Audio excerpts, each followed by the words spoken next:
We are going to actually start multivariable calculus. Let's put it this way. Functions of several variables, which involves a lot of differentiation, integration, and quite a bit of applications. And that is where you're going to see the beauty of this course. So basically what we have been doing so far were just prerequisites, that's all. Now we're going into the nitty-gritty. So what is a function of two variables? It's a rule that associates with each point xy a unique real number z equals f of xy. And so f of xy is equal to x cubed minus 2xy plus 3y squared is a function of two variables. So that's in 3D, right? X, Y, and Z. An example, so you obviously have more than two variables. When you do higher level mathematics, you actually go into the nth dimension. Okay? So that's just an example of a function with three variables, where f of x, y, z equals x plus y plus z. So that's 4 dimensions here. All right, so at the beginning, let's understand, we'll just do a little bit of how you find the domain of these functions. So remember what domain is. Go back to a function of one variable. If you have a function f of x, the domain are the values taken on by x, right? Right. So if you want to find the domain of a function of, say, two variables in number one, you want to find the values taken on by x and y. Now, basically, some domains are restricted. Others are not. When you see the cosine function, the sine function, the tangent function, these domains are not restricted. But if you see things like the natural log, or you see a rational function where you have the variable in the denominator, you know that can be undefined, so you have some restriction. When you see square roots, you know you cannot find the square root of a negative number, so you have some restrictions, okay? So that's how you find domains. So the important thing is to see whether there are restrictions, and then you can find the domains. Look at number one. F of xy equals the cosine of x plus 2y. The cosine does not have any restriction on the domain, so the domain is all real.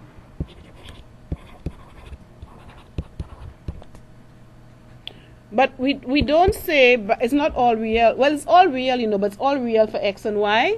So it's the entire plane. So we can put R2 like that, okay?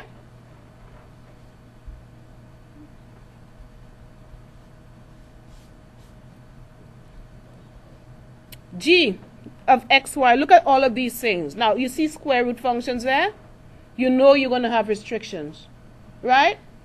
So what are the values that x can take under the square root? Greater than or equal to 0. Same thing for y, right? And same thing for z, right?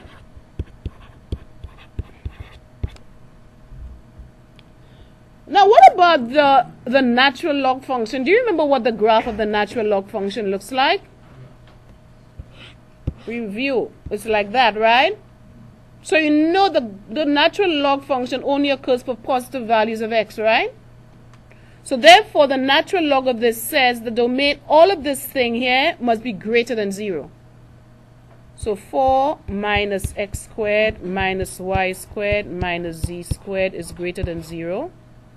So this means that x squared plus y squared plus z squared is less than 0.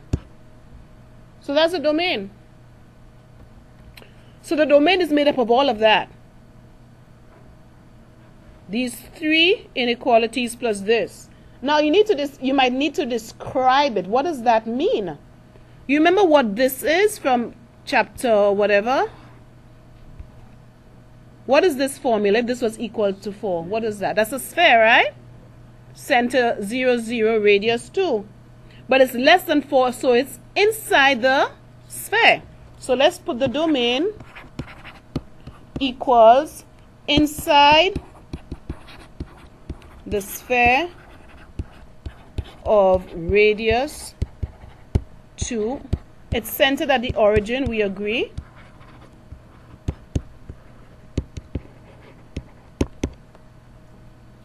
Now, what does this mean?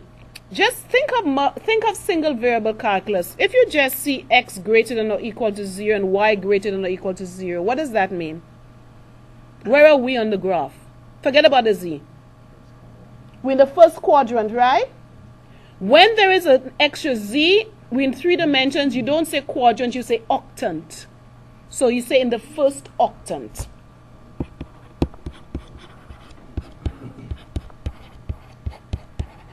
Okay?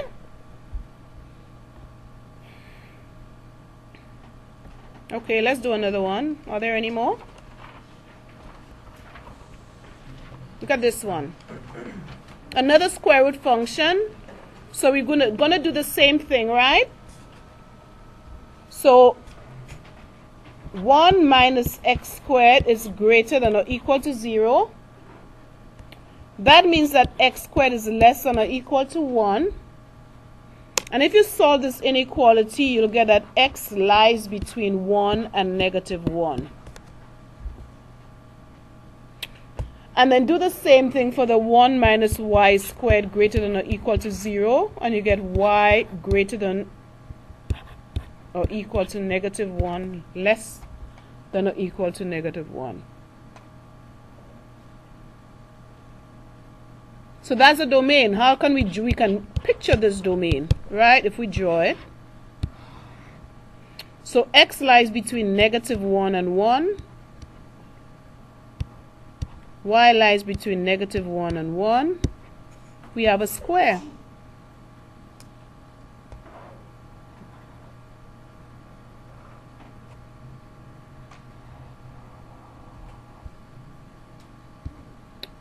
Okay?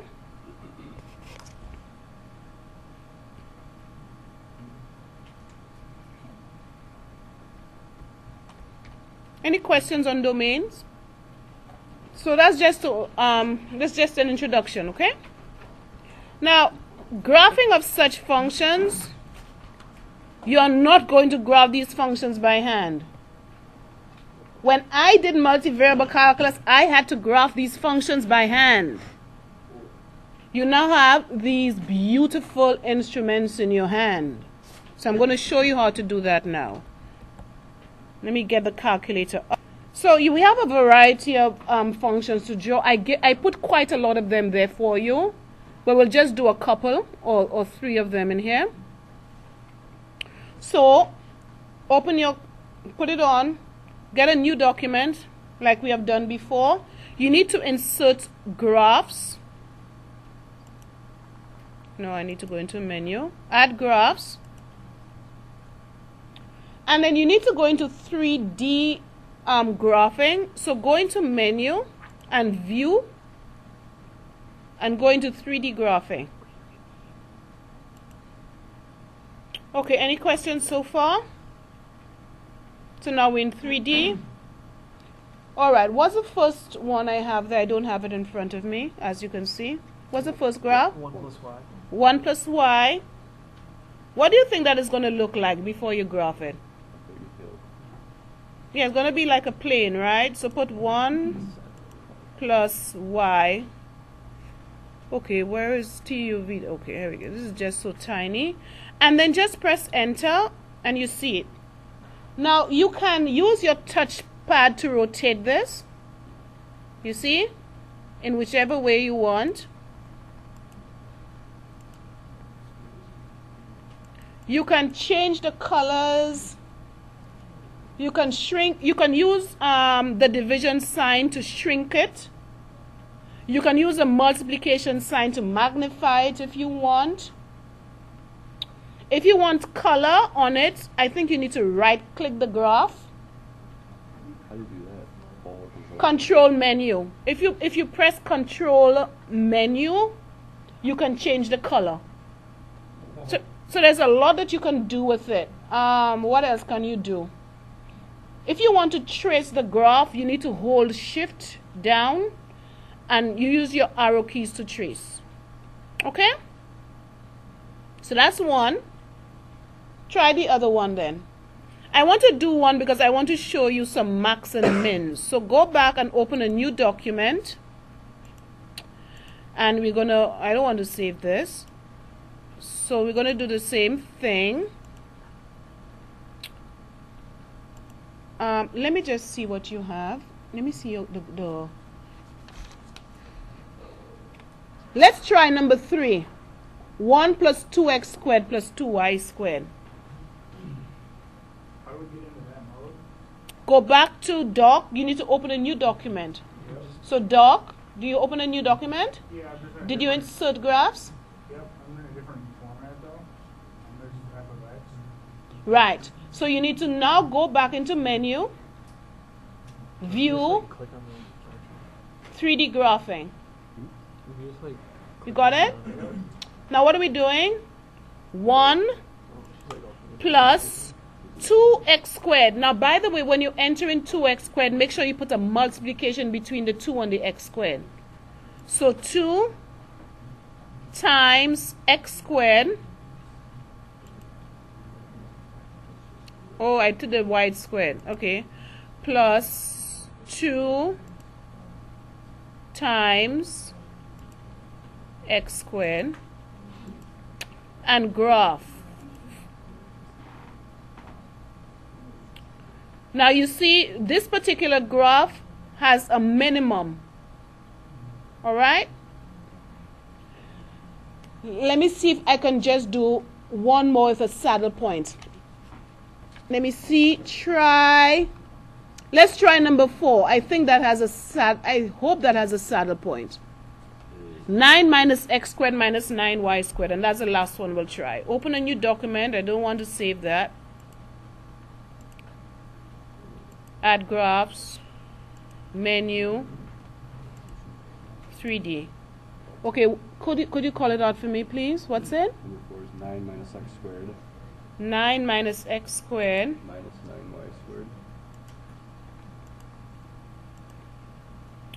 minus 9 times y squared. Enter. Okay, let me see this. Oh.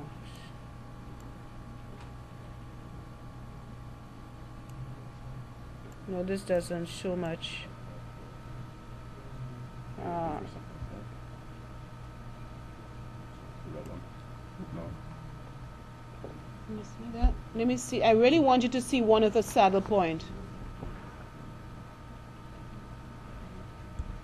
Maybe we'll see it later. Yeah, when we do saddle points, you will see it. But I just want you to see the type of graphs that we will be looking at. Now, a lot of these have names, elliptic, paraboloid, and so on. But it's okay. You don't need to know the names of them. Okay, any questions?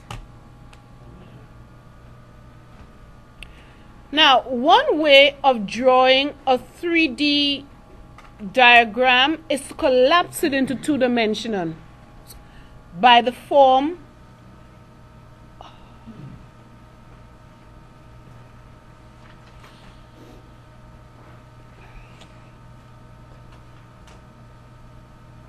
of a graph.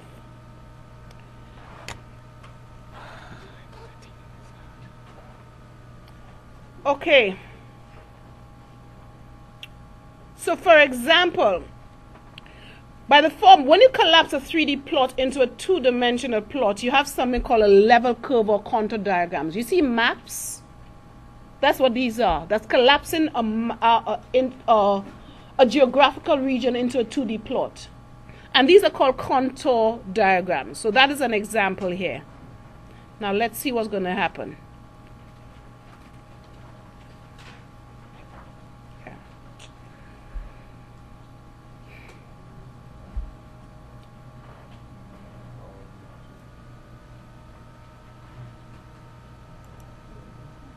Okay. So it is a separate video, so you don't like the video.